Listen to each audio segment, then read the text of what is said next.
Hi, friend. I am so happy that you have joined me today. It's so good to see you.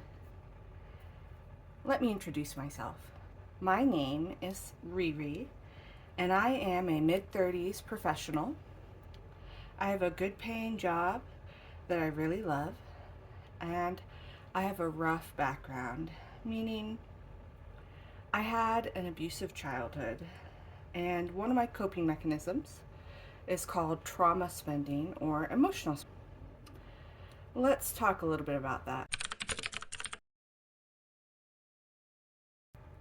So, marketplace.org has an article called How Trauma Can Show Up in Our Relationship with Money.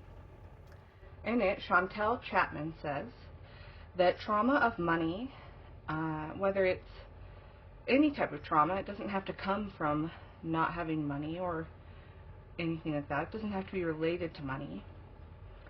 Instead, it is any trauma we've experienced in our life affecting our relationship with money. And really at its core, trauma is something that leaves us feeling, as it says, unsafe, not secure, or not worthy. And money represents worth and security.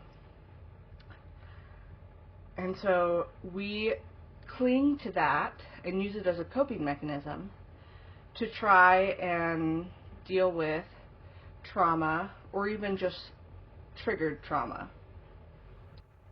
So how does this manifest? It can actually manifest differently in different people. So let's move this iPad aside.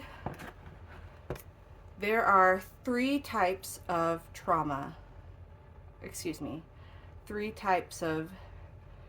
categories that we deal with in trauma spending, also known as emotional spending. We can be the type of person who really strictly controls our money and doesn't spend it even on things we really need out of a sense of, well, I might need it later. That can be underspending. Second could be overspending, just consistently spending over budget because that's a way of exerting control, right? You control where you're putting your money and it makes you feel in control of your life. And then there's binge spending, which, similar to binge eating, involves both of what we just talked about, where you go through periods of really strictly controlling your finances, and then for whatever reason, whether it's because you're triggered or for one reason or another, you then overspend wildly, and you kind of cycle between the two. So what does that have to do with me? I am an overspender. I'm actually really good with money. I know where every penny of it goes. I keep track of it, and I plan where I want it to go. The problem comes when I hit a situation that triggers me, and then I respond with overspending until I kind of calm my situation back down. For me specifically, it's when I feel out of routine or out of control. That is what triggers me. And then I spend money way too much trying to feel safe until my whatever is making me feel out of control does better. And this is hard. It's a hard thing because when life is good, I feel great and things go smoothly. And when life is stirred up or rough, even might be in a good way, like a new job or a potential move or whatever, could be a good thing, but because it makes me feel out of control, I will overspend still.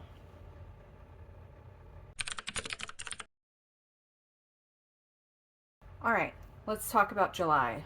July 2024, I had a couple things happen that kind of stirred up my life and threw me out of routine.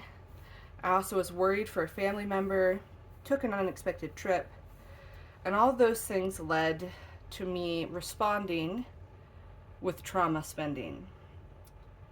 So here you can see I keep track of my money. I have every category, and then I have what I plan to pay, what I actually paid, and the difference. If we take a look here at the flex categories, we can see that was my pain area. I overspent in almost every flex category I have. As a result, I ended up way over budget. And thankfully, I didn't use credit cards to make up this difference in budget. Instead, I used my savings, which is still unfortunate.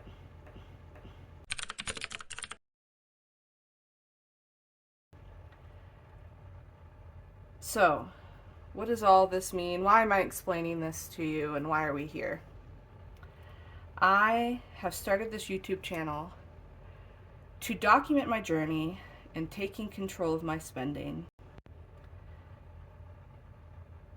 To document my journey in making progress, specifically through therapy mostly, and as a result, to lessen my response to triggers and to get better at not emotional spending. So if you relate to this, if you want to see where this goes, if you need help too, feel free to follow along and subscribe. I would love some new friends, and I'd love for us to be there for each other.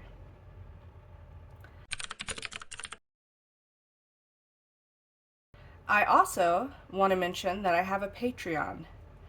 Now, as you can imagine, financial details are sensitive. You can see I've whited out the actual numbers. And I'm not going to explain a lot of my situation in depth on a public video. But if you want to know more details and more of the nitty-gritty and what's going on, perhaps even what I'm learning in therapy, feel free to subscribe to my Patreon called ReeReeSaves, and we can do this together. All right, you guys. I am so happy you joined me today. Thank you so much, friends. I hope you know you're valued, and I hope you know you're wanted. Bye now.